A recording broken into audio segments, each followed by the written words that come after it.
د یوې مرګونې اوبا د پای ته رسېدو لپاره د نړۍ د ټولو خلکو سترګې د کرونا واکسین ته دي. دغه واکسینونه د امریکا، روسیې، چین، هند او یو شمېر نور هیوادونو کې جوړ سوي.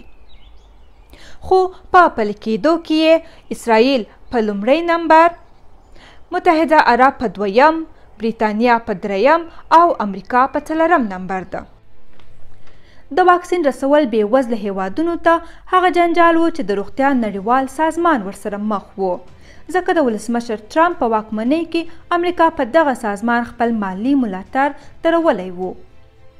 خو د امریکا نوي ولسمشر جو بایدن د روغتیا نړیوال سازمان سره د لا ډیرو مرستو ټټر ووهه او بېوزله هیوادونو ته یې په مساوي ډول د کوکس ټلوالې سره د هررخیزې مرستې ډاډ څرګند کړ. له همدې امله په مارچ میاشت کې د افریقا ځینو بېوزله هیوادونو ته یوه اندازه واکسین ورسېده او په لړ کې افغانستان ته هم د کوکس واکسینونه لومړۍ جوپه ورسېده. شاید افغانستان کې دا ډیر وخت وغواړي چې واکسین ټولو خلکو ته ولګول سي.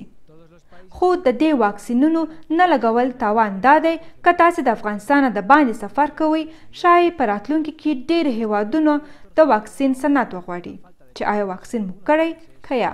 خو اوس د نړۍ په ډیرو هیوادونو کې په دې بحث کیږي چې د واکسین سند چې د واکسین پاسپورت یې بولي څومره مهم دی. شبنم الکوزی، سیمه نیوز، آلمان.